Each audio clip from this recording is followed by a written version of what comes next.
आणि मी असं पण बघितलेलं आहे की स्टेरॉइड्स देताना म्हणजे जे अँपूल्स असतात इंजेक्शनचे त्याच्यावरचे रॅपर काढून दिलेले बॉडीसाठी आमची जनरेशन सुद्धा सप्लिमेंट इंजेक्ट करते किंवा स्टिरॉइड्स इंजेक्ट करते. तुम्ही हे पण बघितलं पाहिजे की ट्रेनर मला सप्लिमेंट का म्हणून यूज करायला सांगतो, फक्त चिटकवतोय पैसे काढतो. पण मी हे समजून चालेल कारण मी एक स्कूप वे प्रोटीन घेतला तर माझी बॉडी नाही पाहिजे नाही होणार, म्हणजे पैसे वेस्टेज आहेत.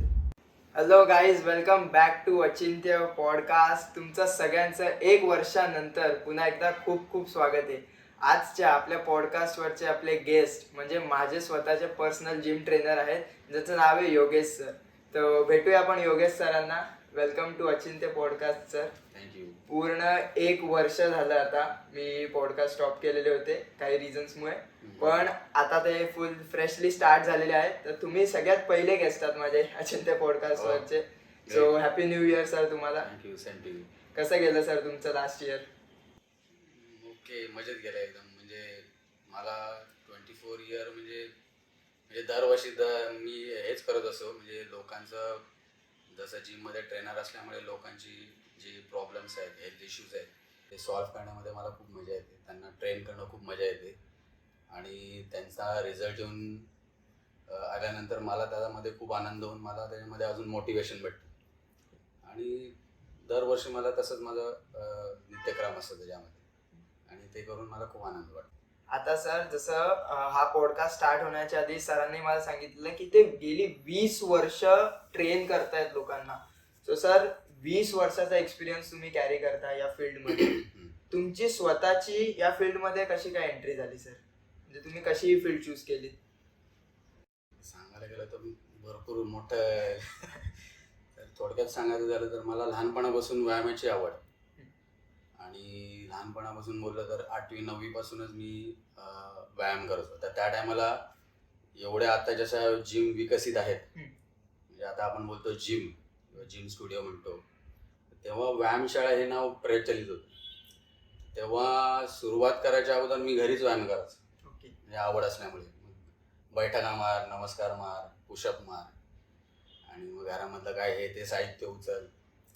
तर घरातले एक दिवशी वैतागून बोलले, अरे ते उलटं सुलटं करण्यापेक्षा त्यापेक्षा व्यायामशाळा जॉईन कर. मग पनवेलमध्ये आपले त्या टायमाला, आता मी ही गोष्ट करतोय 94-95 ओके 2094 to 95 ची गोष्ट करतोय. त्या टायमाला पनवेलमध्ये एवढ्या जिम नव्हत्या, त्यामुळे जिम पनवेलमध्ये भागवत एकुलती एक जिम होती. मग तिथे जॉईन केलं. मग तिथे बऱ्यापैकी शिकलो म्हटल्यापेक्षा व्यायाम कसा असतो, म्हणजे ऑर्डर कशी असते, वॉर्मअप काय असतो हे तिथून शिकलो. तिथे जवळजवळ 1-2 वर्ष व्यायाम केला. त्याच्यामध्ये बऱ्यापैकी म्हणजे जी सुरुवातीला तब्येत हवी असेल, म्हणजे त्या टायमाला कसं एवढं प्रोफेशनलिझम नव्हतं, म्हणजे फक्त आपली चेस्ट झाली, दंड झाले, जीन्स पॅन्ट टाईट झाली की बॉडी झाली, म्हणजे तेव्हा हेच होतं फक्त. मग त्या लेवलपुरती फक्त बॉडी बनवलेली. मग त्याच्यानंतर जेव्हा काम करण्याची गरज आली, जेव्हा मी 12वीला होतो, तर 12वीला काही कारणामुळे माझं शिक्षण सुटलं 12वी कंप्लीट झाल्यानंतर. त्याच्यानंतर मग जॉबची गरज लागू लागली. त्याच्यामुळे मग मी पोलीस भरती वगैरे याच्यामध्ये भरपूर ट्राय केलं, पण काही कारणास्तव झालं नाही. मग शेवटी म्हटलं आपल्या बॉडीचाच उपयोग करा. मग मी सुरुवातीला लागलो तेव्हा भागवत जिम नंतर तुमची जय महाराष्ट्र, तुला माहिती असेल जय महाराष्ट्र जिम, त्या जिममध्ये मी 99 साली तिथे ट्रेनर म्हणून लागलो. म्हणजे आता पूर्वी कसं आहे, अभ्यासक्रम नव्हता, म्हणजे फिटनेस ट्रेनरसाठी असे काय कोर्सेस वगैरे नव्हते. फक्त बॉडी झाली तर बाबा तू ट्रेनर झाला असं होतं. तर त्यानं मला थोडीफार बॉडी झालेली आणि ते बघून मग मी तिथे ट्रेनर म्हणून लागलो. तर 99 पासून ते 2002 पर्यंत मी तिथं होतो. आणि मग त्याच्यानंतर पुन्हा 1 वर्षाचा गॅप गेला काही कारणास्तव, आणि त्याच्यानंतर मग मी 2004 साली आपल्या पनवेलमध्ये स्लिमवेल जिम इथे मग मी जॉईन झालो.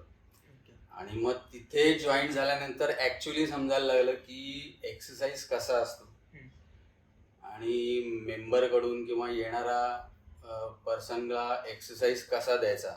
म्हणजे तेव्हा त्यांचे स्लिमवेलचे फिटनेस कोर्स पण होते आणि फिटनेस कोर्स जॉईन केलं. त्याच्यानंतर मग ॲक्च्युली समजायला लागलं की बॉडीची ॲनाटॉमी काय असते, मसल्सची नावं काय असतात, म्हणजे प्रत्येकांना एक्सरसाइज कसा दिला पाहिजे. म्हणजे ऍक्च्युली ह्याच्यामध्ये कसं आहे, डॉक्टर जसं पेशंटला प्रिस्क्राईब करून देतो गोळ्या मेडिसिन, तसं ट्रेनर हा येणाऱ्या मेंबरला प्रिस्क्राईब करून देत असतो एक्सरसाइज त्याच्या बॉडीबद्दल. येस. म्हणजे त्याचं बॉडीचं कसं असेल, त्याला जसं जमेल, त्याची जशी इंड्युरन्स लेवल असेल, तसं जशी स्ट्रेंथ असेल, तसं त्याला एक्सरसाइज तो सजेस्ट करत असतो. तर मग ऍक्च्युली तिथे मला समजायला लागलं. मग हळूहळू मला त्याच्यामध्ये इंटरेस्ट वाढायला लागला. जसा जसा अभ्यास करत गेलो तर मागचा आठवायला गेलो, अरे आपण काय करत होतो पहिले आणि आता आपण कसं करायला पाहिजे.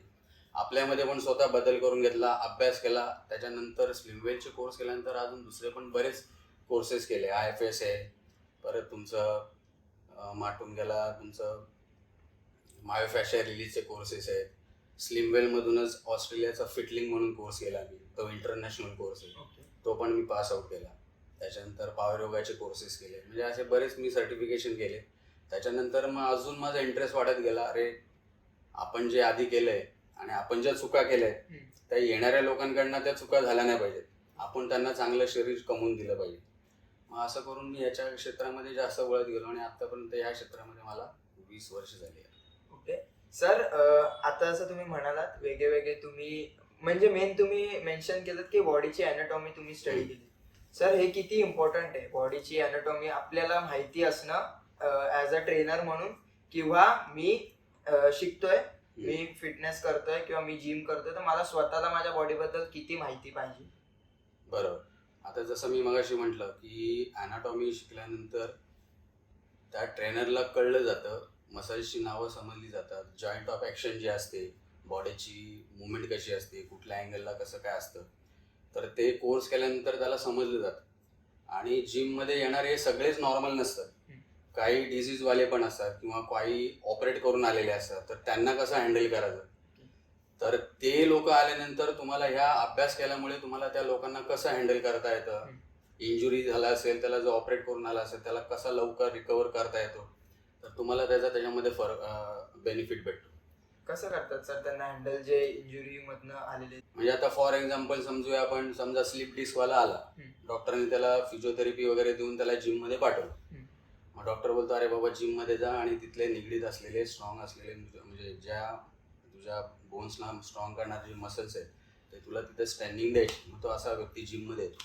मग अशा व्यक्तीला आपण काळजी काय घेतो ट्रेनर, ॲज अ ट्रेनर म्हणून, की त्याला सपोर्टेड एक्सरसाइज जेवढ्या असतील, जर त्याचा मसल जर वीक असेल तर हळूहळू त्याला त्याच्या अनुषंगाने त्याचा मसल स्ट्रेन केला जातो. त्याला फॉरवर्ड बेंडिंग मुवमेंट टाळल्या जातात, ओव्हरहेड मुवमेंट त्याच्या टाळल्या जातात, जेणेकरून त्याला पुन्हा त्या जी इंजुरी करून आलेला आहे स्लिप डिस्क वगैरे जे काय असेल तर पुन्हा त्याला ट्रिगर होऊ नये तो प्रॉब्लेम. आणि तिथला मसल त्याचा स्ट्रॉंग करून तिथला बऱ्यापैकी त्याचा पेन आपण कमी करतो. आता सर आम्ही यंग जनरेशन म्हणून आम्ही खूप रील्स स्क्रोल करतो आणि मोस्टली आत्ताचा ट्रेंड आहे जो की फिटनेस आहे. म्हणजे तुमच्या लाईफमध्ये काही प्रॉब्लेम असेल तर ते सांगते हिट द जिम. ओके, तर मग त्या हिट द जिम मध्ये येतात की भरपूर रील्स स्क्रोल करतो आणि क्विक पंप आणि क्विक बॉडीसाठी आमची जनरेशन सुद्धा सप्लिमेंट इंजेक्ट करते किंवा स्टिरॉइड्स इंजेक्ट करते. सो हे म्हणजे कुठल्या लेवल पर्यंत ओके आहे का, म्हणजे घेतलं पाहिजे सप्लिमेंट आपण आपल्या बॉडीसाठी ग्रोथसाठी का नाही घेतलं पाहिजे. पहिली गोष्ट म्हणजे सप्लिमेंट हा विषय आणि स्टेरॉइड हा विषय, दोन्ही पण फरक आहे. ओके, सप्लिमेंट म्हणजे काय, आता समजा तू वर्कआउट करतोयस बरोबर, आता तुला मी विचारत असतो बाबा दिवसभरात तू काय खाल्लंस काय नाही, मी याच्यासाठी विचारत असतो की तुझ्या दिवसातून जेवढे पण तू मील घेतलेस त्या मीलमध्ये तुझे तिन्ही मायक्रोज आले आहेत का, आणि तुला जेवढी रिक्वायरमेंट आहेत तेवढे तुला ते मॅक्रोज भेटत आहेत का. आणि जर समजा फॉर एक्झाम्पल जर तू जसं म्हणलास तू व्हेजिटेरियन आहे, नॉनव्हेज खात नाही, मग बऱ्यापैकी तुला प्रोटीनचा अभाव होणार त्याच्यामध्ये. तर मग अशा टायमाला मग आम्ही सजेस्ट करतो की मग जर तुझी प्रोटीनची रिक्वायरमेंट ॲज बॉडी वेट प्रमाणे जर तुझा जो होत नसेल जेवढी तुझी रिक्वायरमेंट आहे, तर मग आपण सजेस्ट करतो की सप्लिमेंट घे. सप्लिमेंट म्हणजे मग तिथे तुझं प्रोटीन आलं, वे प्रोटीन आलं, मग ते आपण सजेस्ट करतो का, तर ती रिक्वायरमेंट कम्प्लीट करण्यासाठी. मग बऱ्याच लोकांना असं वाटतं की सप्लिमेंट घेतली की बॉडी होते, तसं नसतं. म्हणजे त्या सप्लिमेंट्सवर ते पोस्टर्स पण लावलेले, ते रॅपर पण लावलेले असतात बॉडी बिल्डरचे, ते लोकांना अट्रॅक्ट करण्यासाठी असतात की बाबा हे खाल्ले की माझे असे बायसेप्स होतील, माझी अशी चेस्ट होईल, तर तसं काही नसतं. लोकांनी आधी हे समजून घेतलं पाहिजे की सप्लिमेंट आपण काय घेतोय. जर मला नीड आहे तर मी सप्लिमेंटच्या वाट्याला जाऊ शकतो किंवा घेऊ शकतो. जर मी नॉनव्हेज पण खातोय आणि व्हेज पण खातोय, दोघांचं कॉम्बिनेशन आहे, तर मला वाटत नाही की सप्लिमेंट तू घ्यायला पाहिजे किंवा मी घ्यायला पाहिजे. तर तुझं दोघांचं कॉम्बिनेशन आहे, तुझं व्हेजमधून पण बऱ्यापैकी येते, नॉनव्हेजमधून पण येते, तर तुला सप्लिमेंट घ्यायची गरज नाही. आणि डिपेंड करतं तुझं गोल काय. तुझं जर नॉर्मल लाईफस्टाईल, तुला एक फिट राहायचं आहे, हेल्दी राहायचं आहे, तुला सप्लिमेंट घ्यायची गरज नाही. जर तुझी नॉर्मल रेग्युलर खाण्यातून तुझं सप्लिमेंट म्हणजे तुझं मॅक्रोज जर कम्प्लीट होत असेल तर सप्लिमेंट घ्यायची गरज नाही. आणि स्टेरॉइड्स तर वेगळा फंडा झाला, कारण की स्टेरॉइड हे फक्त ॲथलीट लोक घेतात. म्हणजे तू बॉडी बिल्डिंग वगैरे तू बघितलं असशील, म्हणजे जे कॉम्पीट करतात बॉडी बिल्डिंगमध्ये, तर त्यांना त्या गोष्टी घ्यायलाच लागतात. विदाऊट स्टेरॉइड्स तू बॉडी बिल्डिंग कॉम्पिटिशन करू शकत नाही. तर स्टेरॉइडचं सांगायचं झालं तर त्याचे साईड इफेक्ट्स पण भरपूर आहेत. म्हणजे आता समजा तुला बॉडी बिल्डिंग करायची नाही, जसं मी मगाशी, तुझं गोल काय, तुझं जर नॉर्मल, तुला जर लाईफस्टाईल तुला जगायची आहे, फिट राहायचं आहे, हेल्दी राहायचं आहे, तर तुला स्टेरॉइड्स घेऊन काहीच फायदा नाही. जर एखाद्याला जर कॉम्पिटिशन करायची, बॉडी बिल्डिंग करायची, तर मग ते त्याचा विचार केला जातो की बाबा त्याला स्टेरॉइड्स द्यायचे. पण स्टेरॉइड्स देताना पण अशा काही गोष्टी बघितल्या जातात की पहिले त्याचे ब्लड टेस्ट वगैरे असतात. की आता नुसतं बघून, मी तुझ्याकडे बघून इंटरनल हेल्थ मी सांगू शकत नाही ना, तुझी किडनी फंक्शन काय आहे, तुझं लिव्हर फंक्शन काय आहे, ह्या गोष्टी पहिले चेक केल्या जातात. त्या ब्लड टेस्ट थ्रू ह्या गोष्टी तुझ्या नॉर्मली आपण फाइंड आउट करतो, त्याच्यानंतर मग आपण सजेस्ट करत असतो. म्हणजे मी माझ्या लाईफमध्ये असे पण काही लोक बघितले, बॉडी बिल्डर्स बघितले, नाव घेत नाही, की त्यांच्या अनुभवाने, म्हणजे त्यांनी काय त्याचा अभ्यास केलेला नाहीये. आता मी बॉडी बिल्डिंग केली म्हणून मी माझ्या बॉडीवर जे मी यूज केलेले स्टेरॉइड्स ते मी समोरच्याला सांगणार. आणि मी असं पण बघितलेलं आहे की स्टेरॉइड्स देताना, म्हणजे जे अँपूल्स असतात इंजेक्शनचे, त्याच्यावरचे रॅपर काढून दिलेले आहेत. म्हणजे आता मी तुला स्टेरॉइड्स देणार, सायकल देणार तुला काही आठवड्याची, तर मी त्या अँपूलवरचे मी तुला रॅपर काढून देणार. म्हणजे तुला फक्त अँपूल देणार, त्याच्यावरती नाव गाव तुला काही माहिती नाही, कोणतं नाव आहे, किती ml आहे, तुला काही माहिती नाही. म्हणजे घेणारा पण एवढा डोळे बंद करून घेतो. तर असं व्हायला ना पाहिजे. म्हणजे ह्या क्षेत्रामध्ये अशा पण गोष्टी आहेत, म्हणजे जसं मग अशी सप्लिमेंटचं पण आपण चाललेलं आहे. जर सप्लिमेंटची नीड असेल तर त्या ट्रेनरनी सजेस्ट करावं. त्याचा पूर्ण त्याची हिस्ट्री समजून घेतली पाहिजे, त्याचा बॅकग्राऊंड समजून घेतला पाहिजे. बाबा व्हेजिटेरियन आहे, नॉन व्हेजिटेरियन आहे, तर बाबा खरंच त्याला नीड आहे का. जर त्याची रिक्वायरमेंट कम्प्लीट होत नाही तर मग कुठेतरी आपण सजेस्ट करू शकतो. आता सर गेली 20 वर्षामध्ये तुम्ही खूप जणांना ट्रेन केलं असेल, तुम्ही आणि खूप जणांना जिम मध्ये बघितलं पण असेल, तर आपण म्हणतो की एक ट्रेनर असणं खूप इम्पॉर्टंट आहे. आणि खूप अशी लोक आहेत जी फक्त येतात आणि जिम हिट करतात, म्हणजे जिम मध्ये येऊन एक्सरसाइज करतात, वॉर्मअप करतात. मग माझा असं क्वेश्चन होता की ट्रेनर हा आपण का चूज केला पाहिजे, त्याच्या मागे काय रिझन आहे? व्हेरी गुड, चांगला प्रश्न आहे. म्हणजे तुम्ही जेव्हा जिम मध्ये जाता, आता फॉर एक्झाम्पल एक पर्सन आहे, त्यांनी कधीच जिम केलेली नाहीये, फर्स्ट टाइम जिम मध्ये पाय टाकतो, तर त्याला सुरुवातीचे काही आठवडे किंवा काही महिने त्यांनी ट्रेनर घेऊन जर एक्सरसाइज केलं, म्हणजे पर्सनल ट्रेनरचं सांगतो मी, म्हणजे त्याचा बेनिफिट असा आहे की सुरुवातीला त्याला काहीच माहिती नसतं. इव्हन त्याला आपण जर स्क्वॉट्स मारायला सांगितले, पुशअप मारायला सांगितले, तर त्याला जात पण नाही. जर तू नोटीस केला असेल, तुझे सुरुवातीचे दिवस तू आठवत असेल, तुला पुशअप 5 पण गेले नसतील. तर ते करत असताना तुझ्याकडून प्रॉपर फॉर्म अँड टेक्निकमध्ये कसं करून घेतलं जाईल विदाऊट इंजुरी, कारण की हेच तुमचं सुरुवातीचं जडणघडण जे होतं ना सुरुवातीला, जी बॉडीला तुमची सीएनएस म्हणजे तुमचा सेंट्रल नर्वस सिस्टम, म्हणजे सेंट्रल नर्वस सिस्टमला सुरुवातीपासून तुम्ही जी एक्सरसाइज सांगाल ना, म्हणजे त्या कराल ना बॉडीला, ते अडॅप्ट करतं. मग ती चुकीची असू दे ना तर ती बरोबर असू दे. फॉर एक्झाम्पल, मी आता मला जर डायनिंग टेबलवर बसवून जेवायची जर रोज सवय असेल, तर मी मांडी घालून जेवू शकत नाही, कारण की वर्षानुवर्ष मी डायनिंग टेबलवर जेवायची सवय ठेवली. आणि जर मी कधी बी प्रयत्न केला खाली बसून, तर मला ते कम्फर्टेबल नाही होणार. आणि ती सवय मला कुठली आहे, वर बसायची. मग बॉडीने तुला आतून आवाज दिला का, अरे डायनिंग टेबलवर बसू नको, ही चुकीची पद्धत आहे. खाली भारतीय बैठक बस आणि जेव. तर CNS किंवा बॉडीला तुझ्या काहीच माहिती नसतं, जी गोष्ट तू सवय लावतो ती बॉडी अडॅप्ट करते. तर त्याच्यामुळे तुझ्या येणाऱ्या पर्सनकडनं त्या गोष्टी चुका होऊ नये. फॉर्म अँड टेक्निकमध्ये सुरुवातीचे 2-3 महिने ट्रेनर घेऊन जर त्यांनी एक्सरसाइज केला तर तो पुढचे त्याची जी जर्नी एक्सरसाइजचे त्याला जे काही गोल्स असतील ते चांगल्या प्रकारे विदाऊट इंजुरी अचीव करू. माझ्या पर्सनल एक्सपिरियन्सने मी सर तुम्हाला सांगतो की जेव्हा मी जिममध्ये पार्टिसिपेट केलेलं किंवा जिममध्ये जॉईन केलेलं होतं तेव्हा असं भरपूर होतं की खरंच बोलतायत सर, मला 5 पुशअप्स पण खूप मुश्किलीने जात होते. पण जसं जसं म्हणजे तुमच्या ट्रेनिंगमध्ये मी पुढे जात गेलो, आपण सडनली शिफ्ट नाही झालो, आपण स्लो स्लो स्लो स्लो ती बॉडीला सवय लावत गेलो. तर ती जी बॉडीला सवय लागणं आहे ते इम्पॉर्टंट असतं का? असं होऊ शकतं की आज मी जी एक्सरसाइज करतोय मी त्याची डबल दुसऱ्या दिवशी करू? नाही नाही नाही, ते चुकीचं आहे. म्हणजे आपण जेव्हा कुठली गोष्ट करताना सडनली तू जम्प आउट नाही केलं पाहिजे. आता समजा मी सुरुवातीला जसं तुला सांगितलं, तुला 5 पुशअप पण जात नव्हते. जर मी तुला फोर्स केला असता दुसऱ्या दिवशी, चल तू आता 15 मारायचे, तू ट्राय पण केला असता, तुला गेले पण नसते, पण तुला इंजुरी झाली असते. कारण की तुझ्या मसल्सला तेवढं वेट बेअर करायची सवय नाहीये किंवा तेवढी तुझी स्ट्रेंथ आलेली नाहीये तुझ्या शोल्डरमध्ये किंवा आर्म्समध्ये किंवा तुझ्या बॅकमध्ये किंवा चेस्टमध्ये. तर त्याच्यामध्ये इंजुरीज, मसल पूल वगैरे, मसल स्पाझम वगैरे अशा सगळ्या गोष्टी होऊ शकतात. त्याच्यामुळे ह्या गोष्टी जेव्हा तुम्ही पुढे जाताना हे ग्रॅज्युअली नेणं गरजेचं आहे. म्हणून तर पर्सनल ट्रेनिंगमध्ये बघितलं जातं की ट्रेनरला माहिती असतं बाबा आज यांनी 5 मारलेत, तर त्या 5 वर त्याला मला किती आठवडे ठेवायचे आहे, त्या आठवड्यामध्ये त्या 5 मध्ये त्याचे किती इम्प्रूव्हमेंट झालेले आहे. मग त्याच्यानंतर तो डिसाईड करतो बाबा चल 5च्यात आता 8 मारू शकतो. मग तो ट्रेनर त्याच्याकडे लक्ष ठेवत असतो की त्याची स्ट्रेंथ लेवल वाढते की नाही, फ्लेक्सिबिलिटी वाढते की नाही. त्याच्यानंतर तो ग्रॅज्युअली त्याला घेऊन जातो. सडनली तुम्ही जर एकदम करायला जाल तर ते तुमच्यासाठी ते घातक असू शकतं. तर आजकालची मुलं नवीन बघतो आपण, म्हणजे युट्यूबवर एक्सरसाइज, म्हणजे आजकालचा ट्रेंड येतो युट्यूबवर एक्सरसाइज बघतात. ऍप्स पण येते किंवा ऑनलाईन ट्रेनिंग. आता ऑनलाईन ट्रेनिंग चुकीचे असं मी सांगत नाही, पण त्याच्यामध्ये होतं काय, तुम्ही जेव्हा एखादी व्हिडिओ बघून जेव्हा तुम्ही करता, समजा तुम्ही तिथे चुकीचं फॉर्म अँड टेक्निक करत असाल तर व्हिडिओ मधला तुम्हाला सांगायला येऊ शकत नाही ना की बाबा तू चुकीचा करतो किंवा काय. तर ह्या गोष्टी आजकाल भरपूर चाललेल्या.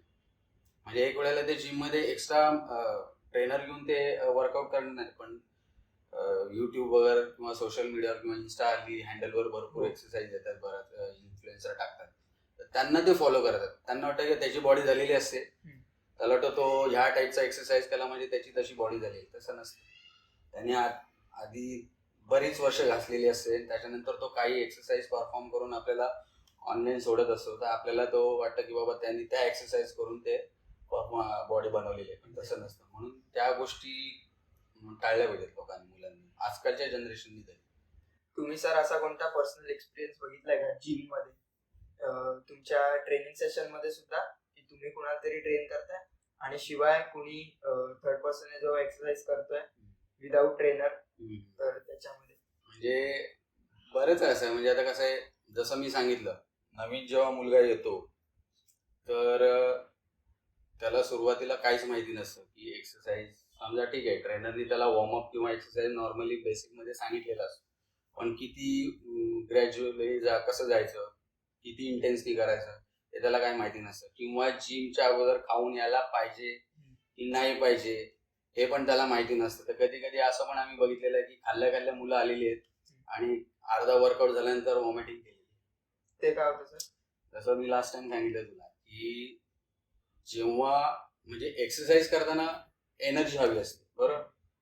म्हणजे एक्सरसाइज नाही, कुठली म्हणजे जेव्हा तुम्ही कुठली ऍक्टिव्हिटी करता, भले मग तुम्ही चालायला जात असाल, फुटबॉल ट्रेनिंग करत असाल किंवा स्ट्रेंथ ट्रेनिंग करत असाल, तर तुमच्या बॉडीमध्ये एनर्जी असणं गरजेचं आहे. म्हणून सुरुवातीला त्यांनी 1 तास अगोदर काहीतरी लाईट काहीतरी खाऊन आलं पाहिजे. म्हणजे एखादं फ्रूट असेल किंवा ट्रेनिंगला यायच्या 1 तास अगोदर. 1 तास अगोदर म्हणजे काय 1 तास अगोदर, म्हणजे असं त्यांनी खाल्लं पाहिजे की ते त्याला डायजेस्ट पण झालं पाहिजे. म्हणजे असं नाही मी आता खाल्लं आणि 15-20 मिनिटांमध्ये मी जिम मध्ये गेलो, 15-20 मिनिटांमध्ये तुझं स्टमक मध्ये फूड डायजेस्ट होत नाही ना, तर तुझ्या स्टमक मध्येच असतं. आणि जेव्हा तू वर्कआउट करायला सुरुवात करतो, ज्या मसलला तू ट्रेन करतोय, तर तुझा ब्लड फ्लो त्या मसल जे ट्रेन होत आहेत त्या मसलला ब्लड फ्लो द्यायला सुरुवात होते आणि तुझ्या स्टमकला ब्लड फ्लो कमी गेल्यामुळे मग कधी कधी व्हॉमिटिंग सेन्सेशन वगैरे किंवा ह्या सगळ्या गोष्टी होत असतात. आणि सर सिमिलरली जर आपण हार्ट अटॅक्स गेलो तर त्याचं ॲव्हरेज आता खूप जास्ती आहे.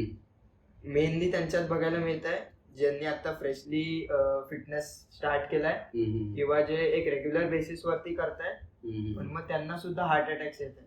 मग त्याच्या मागे रिझन काय?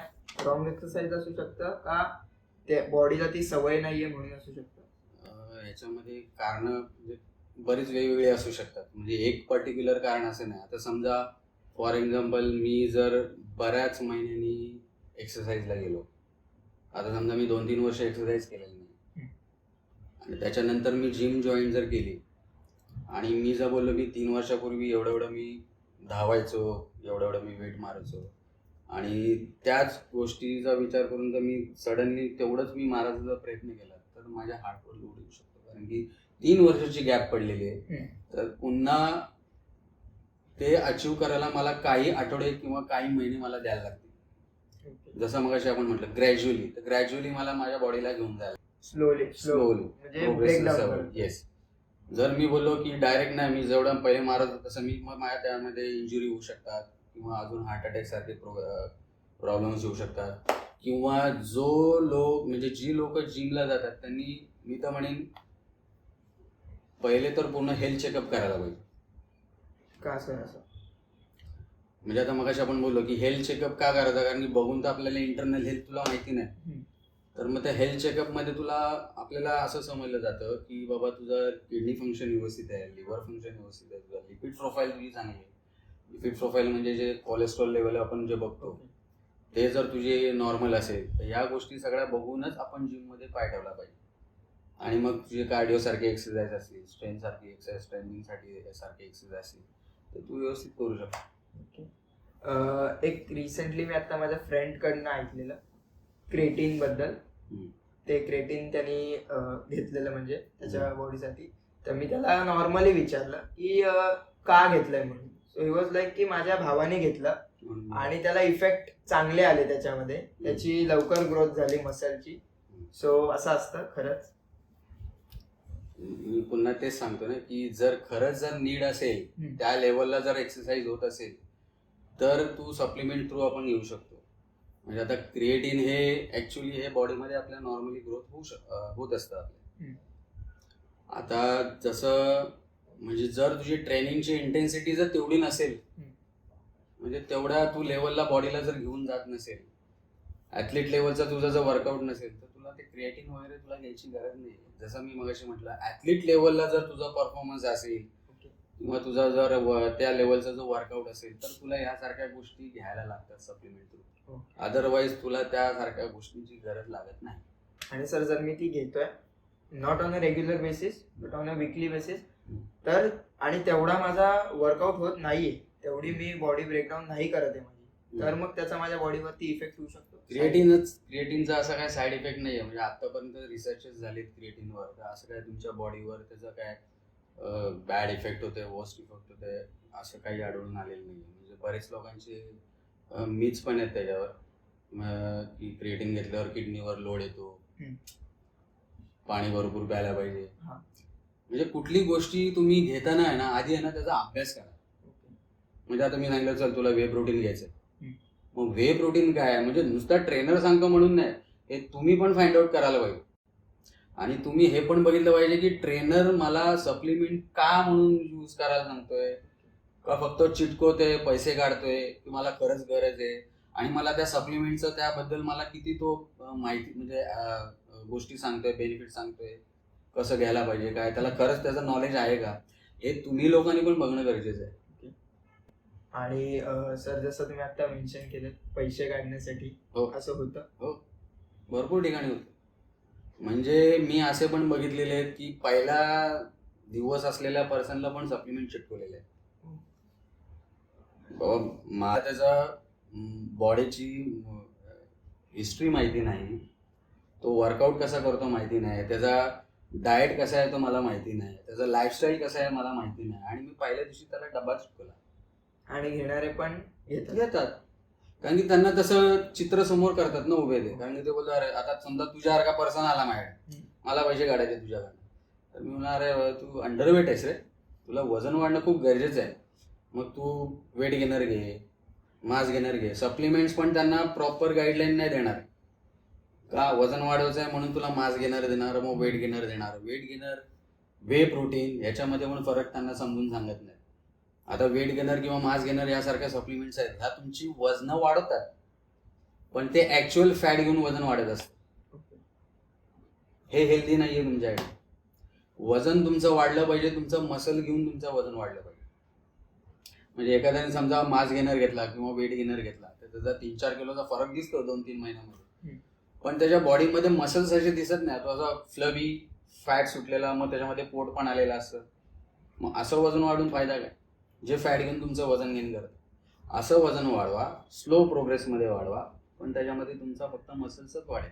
ओके सर, मला एक खूप इम्पॉर्टंट क्वेश्चन विचारायचा आहे. नक्की जे व्ह्युअर्स आहेत त्यांना पण हा खूप इम्पॉर्टंट वाटू शकतो की आता मी अंडरवेट आहे सर, तर जर मला वेट गेन करायचं आहे तर मग मी काय प्रकारचं डाएट घेतलं पाहिजे, काय प्रकारचं इंटेक घेतलं पाहिजे? सिम्पल फंड आहे.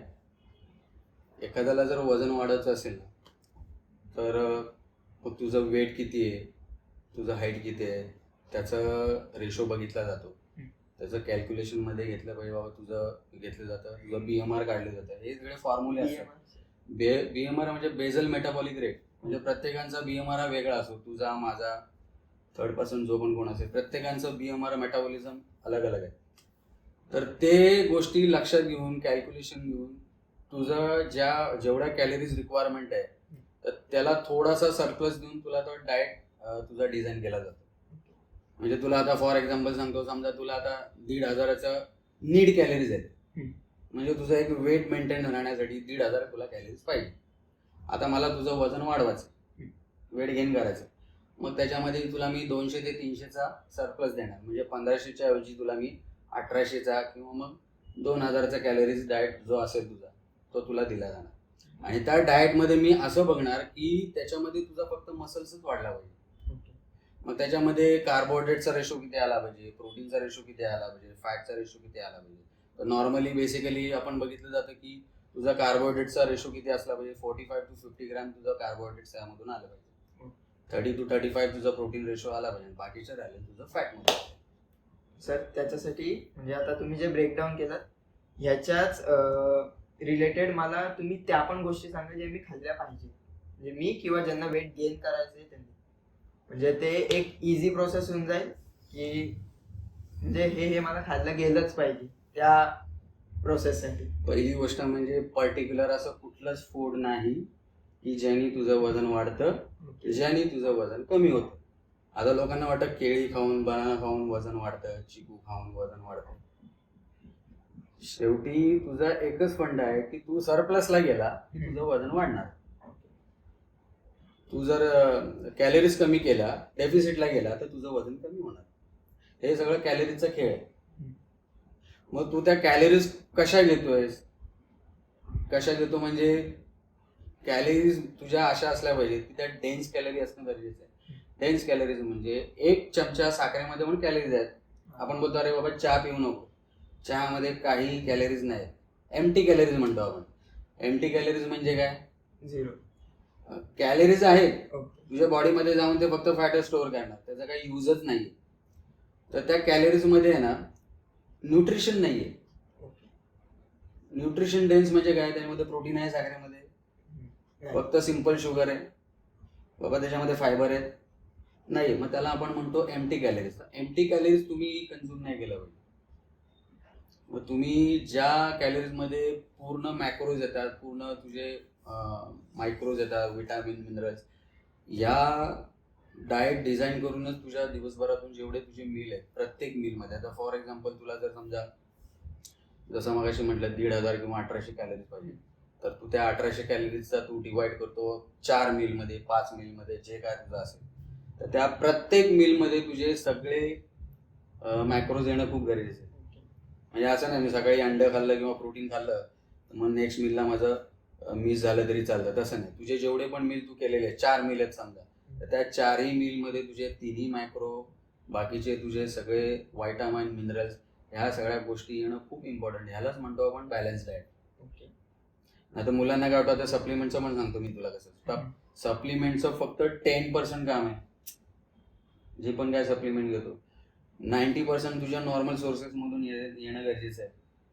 जे आपण रेग्युलर खातो. हा, म्हणजे जास्त इम्पॉर्टंट काय, डेली तुझं जे घरचं खाणं आहे तुझं तेच महत्वाचं आहे. आलं लक्षात. आता समजा मी एक स्कूप वे प्रोटीन घेतला आणि बाकीच्या मील मध्ये मी लक्ष दिलं नाही, पण मी हे समजून चालेल का रे मी एक स्कूप मी वे प्रोटीन घेतला तर माझी बॉडी होणार नाही. पाहिजे नाही होणार, तुझे पैसे वेस्टेज आहेत. मग मग समोरचा व्यक्ती काय बोलतो, अरे मी हे अशी सप्लिमेंट घेतली ना, मला फरकच नाही पडला. कसा फरक पडेल तुला? तू सप्लिमेंट एक टायमाची घेतली, एक टायमाचं रिक्वायरमेंट झालं, पण बाकीच्या मील मधून तुझी रिक्वायरमेंट कुठे आहे?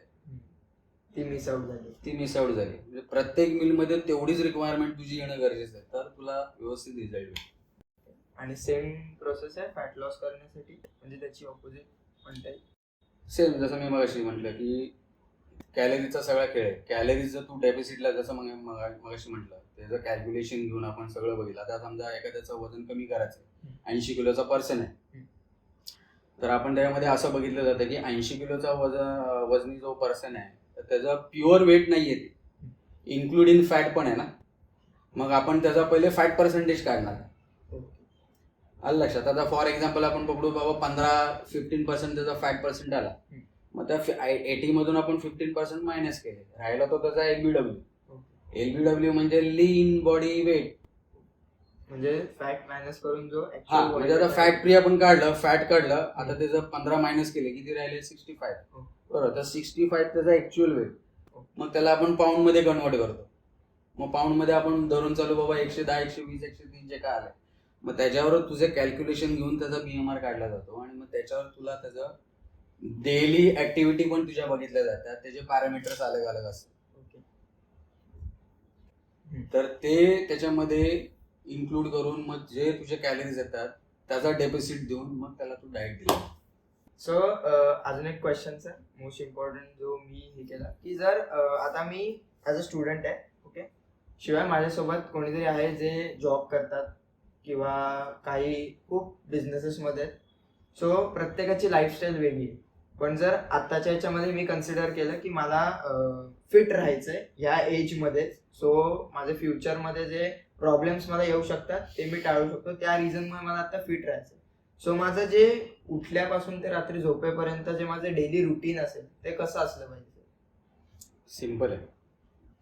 तुमची उठण्यापासून जी तुमची वेळ आहे तिथपासून तुमचं म्हणजे तुम्ही एक तुमचं शेड्यूल बनवणं गरजेचं आहे.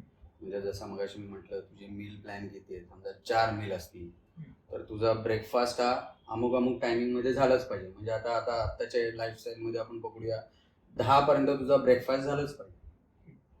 त्याच्यानंतर तुझा नेक्स्ट मील येईल तुझा 1 ते 3 मध्ये तुझा, किंवा 1 ते 2 मध्ये तुझा लंच टाइम झालंच पाहिजे. त्याच्यानंतर पुढचे 3 तासांनी तुझा पुढचा मील म्हणजे जे काय स्नॅक असेल 4 ते 6 मध्ये तुझा स्नॅक झाला पाहिजे, आणि शेवटचं रात्रीचं मील. हे तुझे proper meal time to time होणं गरजेचं आहे, कारण की बॉडीचा पण एक बायोलॉजिकल क्लॉक असतो. म्हणजे जसं आता मी बोललो की जशी तू सवय लावशील बॉडीला, ती बॉडी अडॅप्ट करते. आणि बॉडीची पर्टिक्युलर एक वेळ असते. बाबा समजा आता मी 1ला मला जेवायची सवय असेल, तर मी 1च्या ऐवजी जर कामाच्या ह्याच्याने किंवा लेक्चर अटेंड केला किंवा अजून काय याच्यामध्ये अडकलो, 1च्या जागी मी 3ला जेवायला गेलो, तर मग ते मला थोडं बॉडीला डायजेस्ट करणं कठीण होऊन जाईल. कारण की 1चा माझा बॉडी क्लॉक सेट आहे, म्हणजे त्या टायमाला माझ्या फूड स्टमक मध्ये गेलं की डायजेस्ट मध्ये व्यवस्थित होतं. तेच जर माझं डिले झालं तर मग डायजेशनला थोडे इश्यू होऊ शकतात. म्हणून तुमचे जे मील प्लॅन जे तुम्ही बनवता ना, हे टाइम टू टाइम प्रत्येक मील मध्ये 3 ते 3.5 तासाचा गॅप असणं खूप गरजेचं आहे. प्रत्येक मील मध्ये 3 ते 3.5 येस. म्हणजे तुमचा ब्रेकफास्ट आहे, 3 तासांनी लंच, 3-3.5 तासांनी पुढचा मील, त्याच्या पुढचा 3-3.5 तासांनी पुढचा मील, म्हणजे 4 मील झाले. म्हणजे जे मील आपण घेतलेले, जे पण आपण फूड कन्झ्युम केलेले, ते पहिले डायजेस्ट होणं गरजेचं आहे. ते जर डायजेस्ट केलं नाही, म्हणजे ते जर डायजेस्ट व्यवस्थित झालं नाही, तर फूडचा पण मील घेऊन मतलब नाही. आणि जे आपण खाल्लं जातं, डायजेशन खराब झाल्यामुळे मग नीट तुझं जे न्यूट्रिशन तुझ्या बॉडीला जे ऍब्झॉर्ब व्हायला पाहिजे ते ऍब्झॉर्ब होत नाही, आणि मग तुझ्या बॉडीवर ते रिझल्ट दिसत नाही. त्याच्यामुळे तुम्हाला डेली रुटीनमध्ये तुमचं एक टायमिंग सेट करणं खूप गरजेचं आहे. Same goes for sleep schedule sir. Very important. म्हणजे आता तुम्ही एक्सरसाइज पण व्यवस्थित करताय, तुमचं डाएट पण नीट करताय, पण तुमची स्लीप सायकल जर डिस्टर्ब असेल तरीही तुमच्या बॉडीवर रिझल्ट दिसणार नाही. कारण की रात्रीची झोप ही खूप महत्वाची आहे. 7 ते 8 तास झोप, म्हणजे तुमच्यासारख्या मुलांना 7 ते 8 तास झोप झालीच पाहिजे. कारण की त्या रात्रीच्या झोपेमध्ये दिवसभरातून जी काय बॉडीची झीज झालेली आहे ती रात्री तुझ्या झोपेमध्ये सगळी कंप्लीट होत असते, भरून निघत असते. नवीन नवीन हार्मोन्स तुझे रिपेअर करत असतात, मसल इम्प्रूव्ह करत असतात. तर रात्रीची झोप तुझी खूप इम्पॉर्टंट असते. ती जर तुझी स्लीप सायकल जर व्यवस्थित नसेल तरी तुझ्या बॉडीवर रिझल्ट दिसणार नाही. ओके. खूप इम्पॉर्टंट आहे स्लीप. खूप सर डीप कन्व्हर्सेशन झालं आपलं आणि आपण हा पॉडकास्ट थांबूया इथे बिकॉज खूप एक्स्ट्रा नॉलेज मला आज तुमच्याकडनं मिळालं. आम्ही रेग्युलर जिममध्ये पण भेटतो आणि आमचं सेम कन्व्हर्सेशन असतं. सर खूप गोष्टींबद्दल मला सांगतात. इवन मी सुद्धा एकदम प्रोफेशनली हे नाहीये, पण सरांनी मला सुद्धा भरपूर वेळा ओरडतात कारण मी सुद्धा असंच खाऊन काय पण येतो जिममध्ये. सो आणि खूप प्रॉपर गायडन्स मला मिळतोय, त्यासाठी मी खूप स्वतः लकी समजतो सर. Thank you so much. तुम्ही मला ट्रेन करताय बिकॉज मी जाऊ शकत होतो दुसरीकडे पण मी भरपूर वेळा जिम लावली, भरपूर वेळा जिम सुटली, पण एक विश्वास बसतो तुम्हाला तुमच्यावरती बसलायचा. आणि थँक्यू सो मच, तुम्ही आज तुमचा वेळ दिलात. आज सुद्धा आमचं सेशन होतं, त्यात आम्ही इथे बसलोय पॉडकास्ट करत. थँक्यू सो मच सर, तुम्ही आलात पुन्हा एकदा आणि खूप इम्पॉर्टंट गोष्टी शेअर केल्या व्ह्युअर्सना सुद्धा, बघणाऱ्यांना सुद्धा.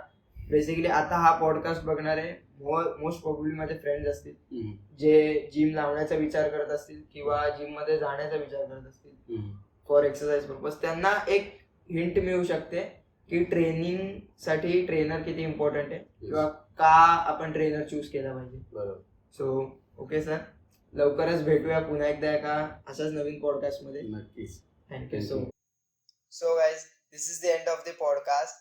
मी पर्सनल लेवलला सांगू तर हा पॉडकास्ट खूप जास्ती एन्जॉय केलाय बिकॉज 1 वर्षाचा गॅप, त्याच्यानंतर रिस्टार्ट करतोय आणि पहिलाच पॉडकास्ट खूप मस्त गेलाय माझ्या हिशोबाने.